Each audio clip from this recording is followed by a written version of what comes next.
여러분 안녕하십니까? 수요잡담 시작하겠습니다. 오늘은 지난주에 이어서 구약 성서의 하나님은 어떤 분이신가 라는 주제로 제 책 이 하나님 몸 보기 만지기 느끼기 이 책을 함께 읽어가는 시간으로 진행하겠습니다. 오늘 그 두 번째로 지난주에는 여는 글에 대해서 여는 글을 같이 읽으면서 설명을 드렸고, 오늘은 제 1장 첫 번째 장에 대해서 얘기하려고 합니다. 여는 글이 좀 분량이 많고 길었습니다. 그래서 지난주에는 거의 1시간 30분 정도를 진행했는데 그렇게 길게 진행하진 않을 거고요. 앞으로는 1시간 안에, 그러니까 한 40분, 45분 정도를 넘지 않도록 그렇게 진행하겠습니다. 물론 이 책에는 내용이 좀 많고 긴 장이 있습니다. 그런 장은 두 번으로 나눠서 이렇게 진행하도록 그렇게 하겠습니다. 자, 오늘 그럼 제1장의 제목은 왜 그들은 모두 주님을 보고도 못 알아봤을까? 이런 제목입니다. 나는 이 책에서 줄곧 구약성서라는 말을 쓰겠지만 요즘 주류 학계에서는 구약성서, Old Testament라고 부르지 않고 히브리 성서, 히브리 바이블이라고 부른다. 오래됐다는 뜻인 구약이라는 말이 그것을 유일한 경전으로 믿는 유대인들에게 불쾌감을 주기 때문이란 그런 이유다. 누구라도 불쾌감을 느낀다면 가급적 하지 말아야겠지만 신약을 갖고 있는 기독교인에게 구약이라는 이름은 당연한데도 불구하고 이렇게 부르는 것을 피하라는 걸 보면 유대인 파워가 세긴 센 모양이다. 그래서 어떤 사람은 첫째 성서, First Testament, 첫째 성서와 둘째 성서, Second Testament라고 부르기도 한다. 제가 다녔던 클레어먼트 대학원에서 가르쳤고 또 은퇴했고 지금은 돌아가신 그 제임스 샌더스 교수님이 이렇게 부르자고 제안을 했죠. 그 First Testament, Second Testament. First Testament는 그러니까 구약이고 Second Testament는 신약입니다. 근데 이렇게 부르자고 제안했지만 뭐 많은 사람들이 따르지는 않는 것 같습니다. 그래서 지금 가장 보편적으로 부르는 이름은 구약 성서는 히브리 바이블이라고 부릅니다. 그럼 신약은 뭐라고 부르느냐? 그릭 바이블이라고 부르느냐? 또 그릭 바이블, 그리스 성서, 그릭 바이블이라고 부르는 사람은 거의 없고요. 크리스천 테스타먼트, 크리스천 뉴 테스타먼트 이런 식으로 부르죠. 그러니까 구약을 히브리 바이블이라고 부르면 신약을 거기에 대응해서 마땅히 부를 이름이 없습니다. 그렇지만 어쨌든지 구약을 더 이상 대부분의, 그러니까 주류 구약 성서학자들, 저는 계속 구약이라는 말을 쓸 텐데요. 주류 구약 성서학자들이 구약을 가리킬 때는 히브리 바이블이라고 이렇게 부릅니다. 히브리 바이블이라는 말이 히브리인의 성서라는 말인지 히브리어로 쓰여진 성서라는 말인지가 좀 불분명한데, 히브리어로 쓰여진 성서라고 부른다면은 그건 또 문제가 좀 있습니다. 왜냐하면 구약 성서의 어떤 일부는 히브리 말이 아니라 히브리어가 아니라 아람어로 쓰여져 있는 부분도 있단 말이에요. 많지는 않아요. 많지는 않지만 그런 부분이 있는 건 사실입니다. 그러니까 구약을 통째로 히브리 바이블이라고 부르는 것도 사실은 맞지 않는 거죠. 제가 이 일과 관련해 가지고 좀 경험이 있는데, 제가 공부를 할 때 이제 어떤 세미나 이제 과목을 코र्स가 할 때 과목을 듣는데 거기 이제 유대인이 있었어요. 오랫동안 학교에서 교사를 했다고 들었는데 나이가 좀 많은 사람이었습니다. 여자분이었고, 그런데 저는 우리가 익숙하니까 구약 성서라고 올드 테스타먼트라고 얘기하는 게 익숙하니까 제가 뭐 발표를 하면서 그랬든지 뭐 발언을 하면서 그랬든지 올드 테스타먼트라고 이렇게 불렀던 것 같아요. 그 세미나를 이끄는 교수님도 유대인이었습니다. 그런데 그 유대인인 교수님은 뭐라고 얘기 안 하는데 그 중간에 쉬는 시간에 그 같은 학생이었던 그 유대인 여성분이 저한테 오더니 진지하게 심각하게 그러는 거예요. 그렇게 부르지 말아달라고 자기네 유일한 성서니까 그렇게 부르지 말아달라고 히브리 바이블이라고 불러달라고 얘기하더라고요. 그래서 저는 뭐 얼떨결에 내가 무슨 기분 나쁘게 했나 보다. 저는 그때까지만 해도 그런 분위기를 잘 모르고 있었거든요. 히브리 바이블이라고 다 대부분 그렇게 부른다. 근데 그 이유는 그런 이유 때문이다라는 걸 모르고 있었기 때문에 어쨌든 자기가 마음이 상했다니까 미안하다고 사과를 했어요. 근데 가만히 생각해 보니까 그거는 자기가 그렇게 부르는 거하고 우리가 부르는 거하고는 다르지 않습니까? 우리는 그게 구약 성서예요. 왜냐하면 신약이 있으니까, 뉴테스타먼트가 있으니까. 구약이라고 부르는 게 우리 뭐 이상하지 않지 않습니까? 그런데 그거를 꼭 자기가 기분 나쁘다고 얘기하는 건 좀 어쨌든 좀 이상했습니다. 어쨌든 뭐 얘기 길게 할 건 없고요. 그런 일이 있었습니다. 그래서 요즘은 대부분 약간 문제가 있는 이름이긴 하지만 우리가 구약이라고 불러왔던 것을 지금도 부르고 있는 그 부분을 히브리 바이블이라고, 히브리 성서라고 부른다는 걸 말씀드립니다. 구약 성서 전공자들에겐 사이에는 이런 농담이 있다. 어떤 사람이 구약 전공자에게 신약 성서에는 이런 구절이 있는데 라고 말했더니 구약 전공자가 신약이라고? 그게 뭔데? 라고 묻더랍니다. 그래서 그 사람이 신약 성서를 언급한 사람이 아무리 자네가 구약 전공이라지만 신약이 뭔지 모른다는 게 말이 되나 하니까 구약 전공자는 그제서야 성서 뒤에 쬐그맣게 붙어있는 그 꼬리나 색인 말인가? 이렇게 되물었다는 거죠. 물론 농담이에요. 물론 농담이고 어떤 사람이 신약을 모르겠습니까? 구약을 전공하는 사람이 신약을 모르는 사람이 있을 리가 없고 그건 유대인들이라도 마찬가지입니다. 신약의 존재를 모를 리가 없고요. 신약을 또 이렇게 비하하는 뭐 꼴이나 색인이라고 비하하는 사람은 없어요. 근데 이런 농담이 왜 나왔냐면 일단 분량이 구약 성서가 한 3배 정도 되지 않습니까? 신약보다 분량이 많고요. 그 다음에 이건 기독교인들 가운데서는 심지어는 기독교 학자라고 하는 사람 가운데서도 구약을 어떤 신약이라는 성서의 어떤 예비 단계? 이런 정도로 치부하는 사람들이 적지 않습니다.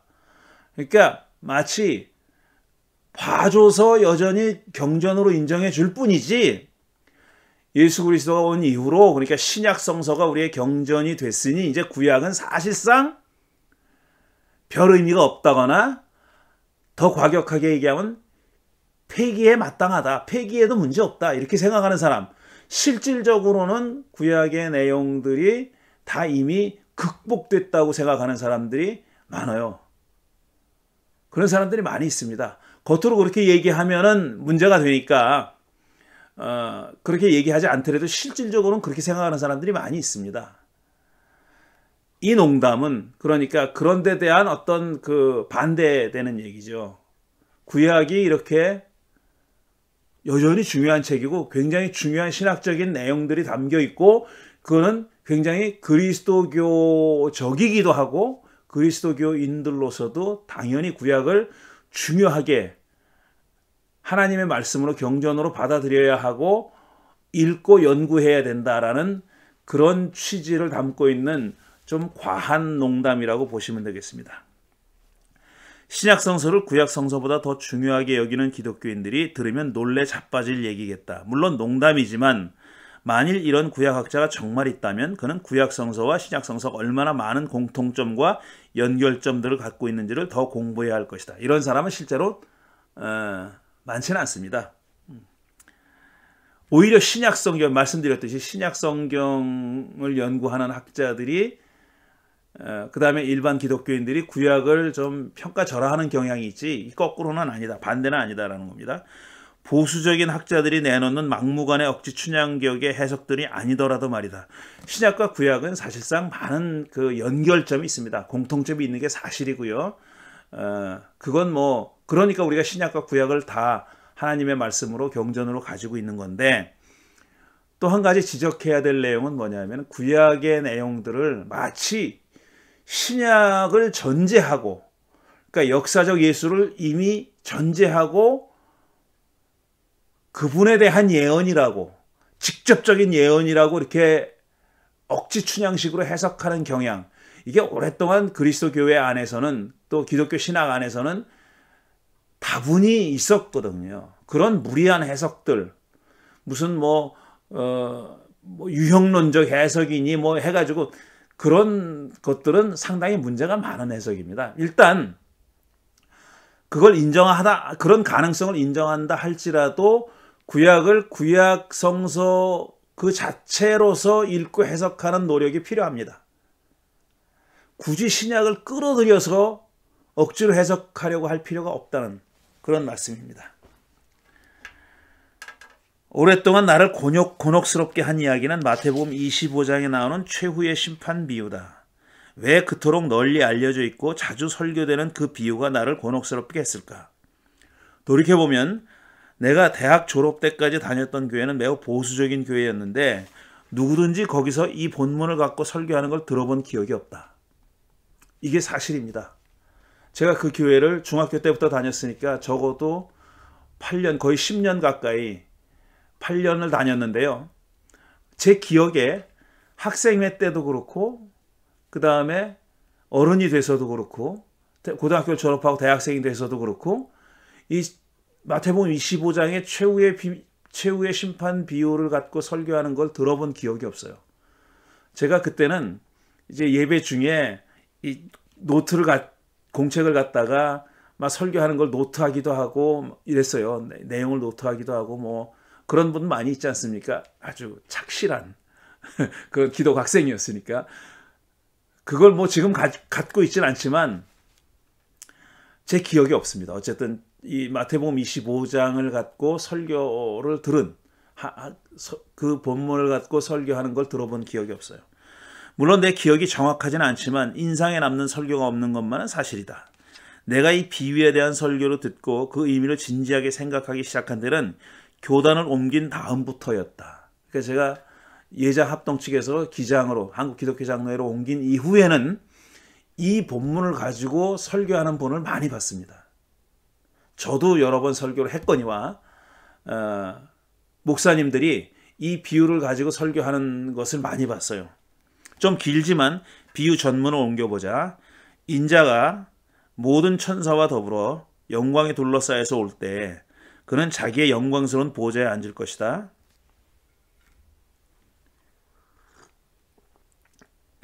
그는 모든 민족을 자기 앞으로 불러 모아 목자가 양과 염소를 가르듯이 그들을 갈라서 양은 그의 오른쪽에 염소는 그의 왼쪽에 세울 것이다.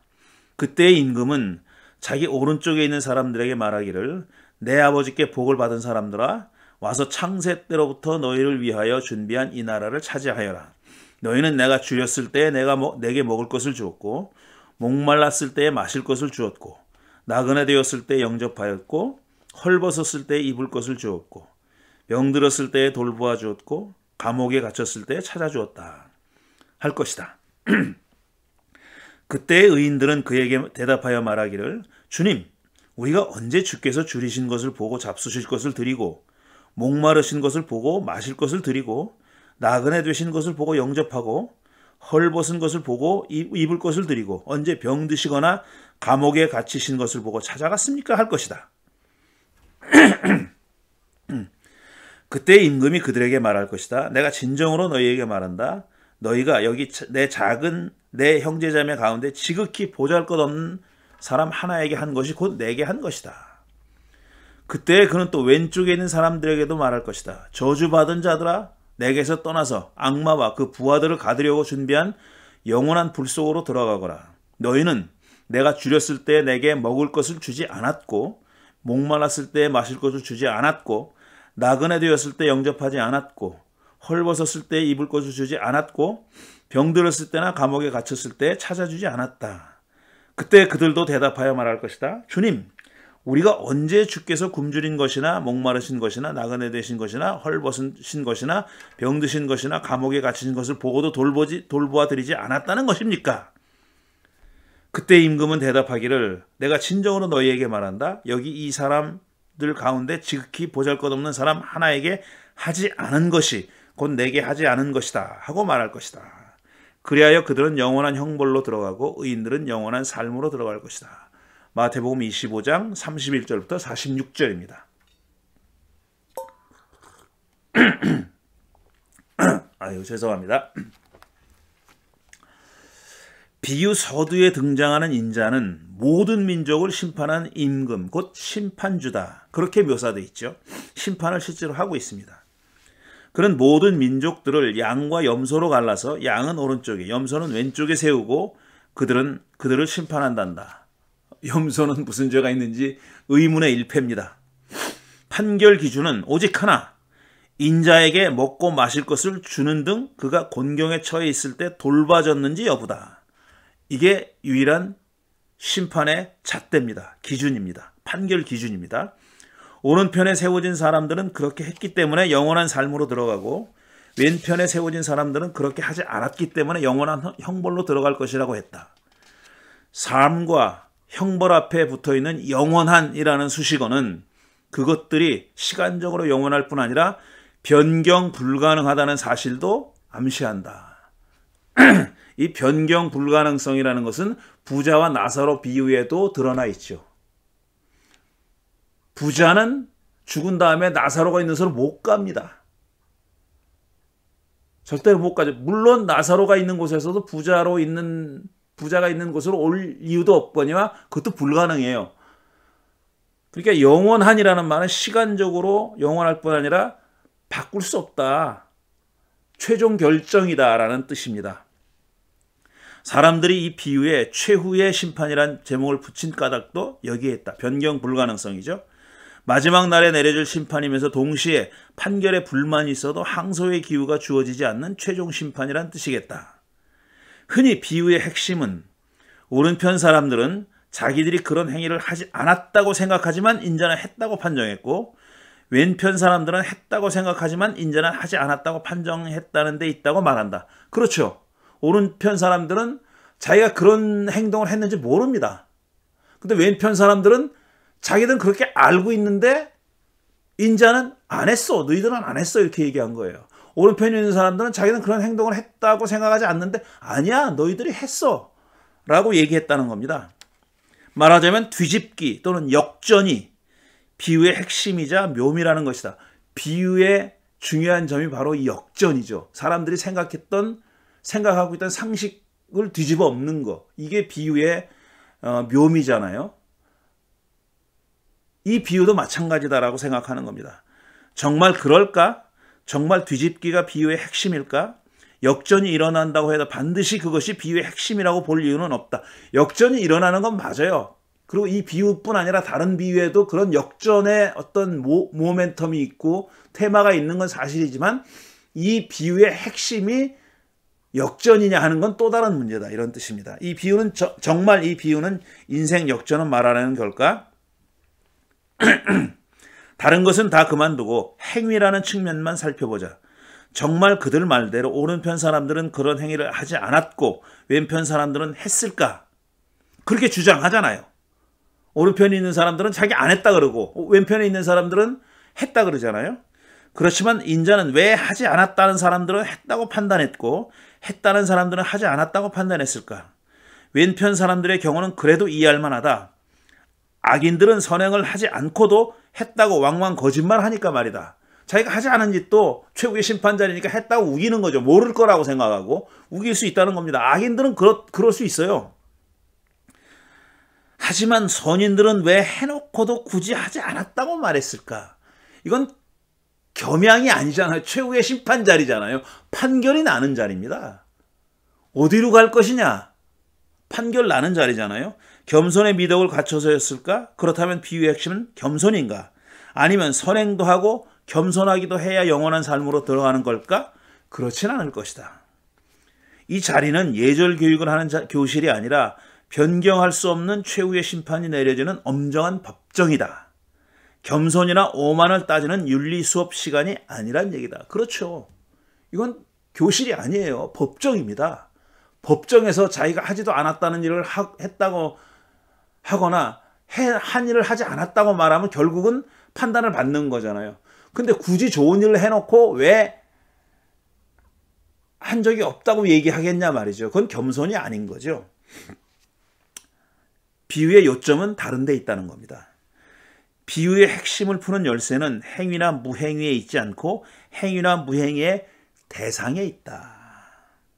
모든 민족을 심판하는 인자 심판주는 줄이고 목마르고 나그네 되고 헐벗고 병들고 감옥에 갇힌 자, 한마디로 내 형제 자매 가운데 지극히 보잘것없는 사람이 바로 자신이었다고 말한다. 내게 한 거라 그랬잖아요. 그런 사람들에게 한 것이 곧 내게 한 거다. 그러니까 그런 사람들은 곧 나다라고 얘기하는 거다라는 거죠. 그런데 오른편과 왼편 사람들 모두 주님을 알아보지 못했다는 것이다. 그 어려운 사람들이, 곤경에 처해 있는 사람들이 나라고, 바로 나였다고 인자는 말하는데, 인자는 그렇게 분명히 말씀했는데 왼편에 있거나 오른편에 있거나 공히 이 사람들은 그들을 인자로 알아보지 못했다는 거잖아요. 왜? 그가 지극히 보잘것없는 사람의 모습으로 나타났기 때문이다. 비유의 진정한 신학적 핵심은 바로 여기에 놓여 있는 게 아닐까? 인자가 누가 봐도 인자인 줄 알아볼 수 있는 외모로 사람들 앞에 나타난다면 누구나 그를 극진히 대접할 것이다. 왜 안 그렇겠습니까? 예수님이 심판주가 누가 봐도 심판주인 거를 알아보게 나타난다면 그를 극진히 대접하겠어요? 아니면 내치겠어요? 내칠 사람이 어디 있습니까? 그가 나를 심판할 텐데 그런 사람은 없다는 거예요. 왜 안 그러겠는가? 그런데 비유는 인자가 그런 모습으로 사람들에게 나타나지 않았다고 말한다. 누구나 인자인지를 알아볼 수 있게 나타나지 않았다는 겁니다. 누구나 심판주인 것을 척 보면 알게 나타나지 않았다는 거예요. 그는 선인과 악인 그 누구도 인자로 알아보지 못하는 모습으로 나타났다. 선인은 알아보는데 악인은 알아보지 못하는 그런 모습으로 나타난 것도 아니고 그 반대도 아니에요. 양쪽 다 알아보지 못하는 모습으로 나타났다는 겁니다. 헐벗고 굶주리고 옥에 갇히고 나그네로 떠돌아다니는 초라하고 비참한 모습으로 나타난 거다. 곧 인자라는 신적인 존재, divine being, 신적인 존재가 사람의 모습으로 그것도 누구나 외면할 정도로 초라하고 비참한 모습으로 나타났을 때 과연 사람들은 그를 알아볼 수 있겠는가 하는 것이 비유의 초점이다. 이게 제 해석입니다.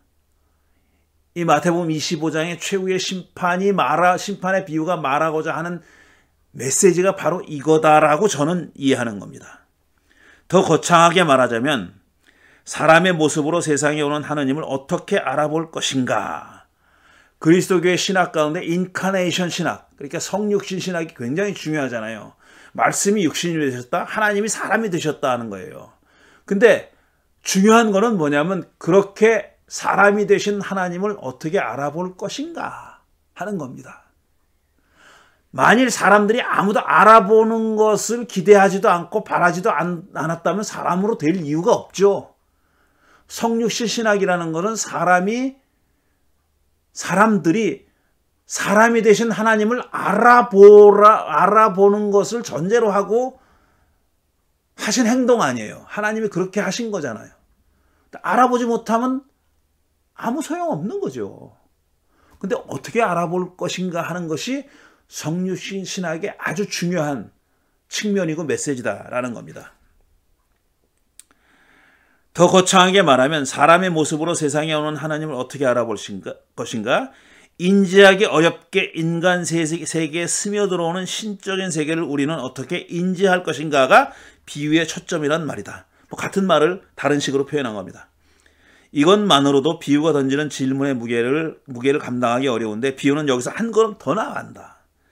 그 다음으로 우리는 대상이 아니라 행위에 관심을 기울여야 하는 것이다. 비유는 사람의 세계와 하느님의 세계를 이어주는 다리가 무엇인지를 보여주는데 굶주린 사람에게 먹을 것을 주고 목마른 사람에게 마실 것을 주고 헐벗은 자를 입히고 나그네를 돌보며 감옥에 갇힌 사람을 돌보는 행위, 액션, practice, 뭐라고 말해주죠? 액티비티, 뭐라고 행위. 그 행위가 바로 인간 세계와 하나님 세계를 연결해주는 다리라는 겁니다. 이 인간 세상으로 인간들이 사는 세계로 스며들어온 하나님의 세계와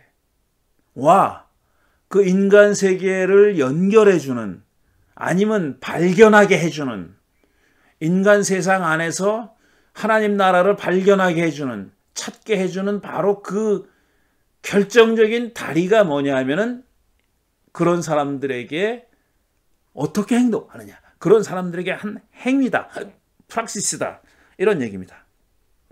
이와 같이 대상의 지위 고하를 가리지 않고 사랑을 실천할 때 우리는 남루하고 초췌한 모습으로 우리에게 오시는 인자를 알아보게 될 거란 얘기다. 비유는 결국 누군가를 알아보는 것에 관한 얘기다. 누군가를 알아본다는 말은 겉모습만 봐서는 정체를 알 수 없을 때 쓴다. 그렇죠. 누군가를 알아보지 못하는 것은 겉모습에 현혹되어 정체를 알아보지 못하는 경우를 가리킨다. 구약 성서에는 제대로 알아봤어야 하는데 그러지 못해서 생긴 에피소드가 많다.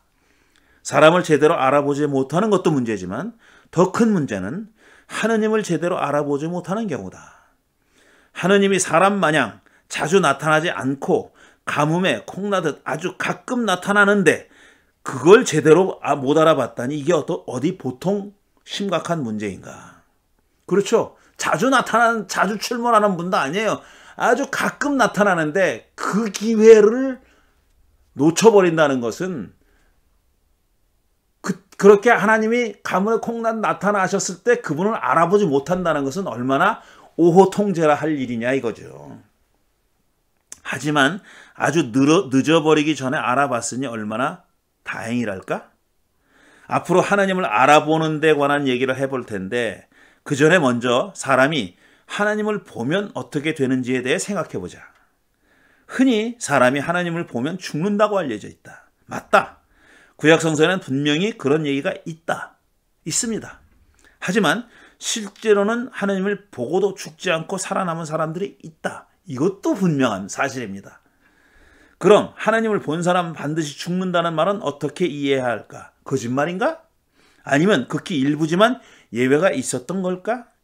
하나님을 알아보는 데 관한 얘기를 하기 전에 먼저 하나님을 보면 정말 죽는지에 대한 얘기를 먼저 해보자. 하나님을 알아보는가 알아보지 못하는가도 우선은 하나님을 보고 죽지 않아야 의미가 있는 물음일 테니 말이다.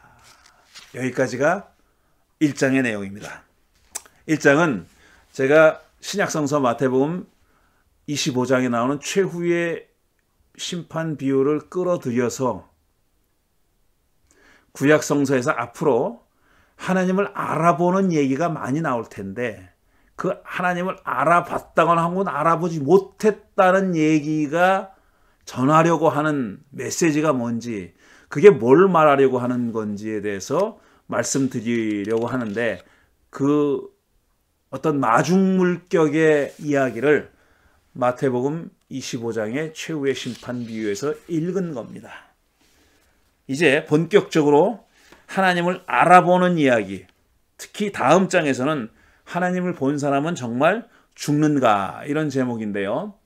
하나님을 본 사람은 반드시 죽는다라는 말이 가지고 있는 의미와 그럼에도 불구하고 하나님을 보고도 죽지 않고 살아남은 몇 경우를 제가 읽으면서, 예로 들어서 읽으면서 설명을 해보도록 하겠습니다. 오늘 1장의 얘기를 다뤄봤습니다. 다음번에는 2장, 하나님을 본 사람은 정말 죽는가에 대해서 말씀드리겠습니다. 감사합니다.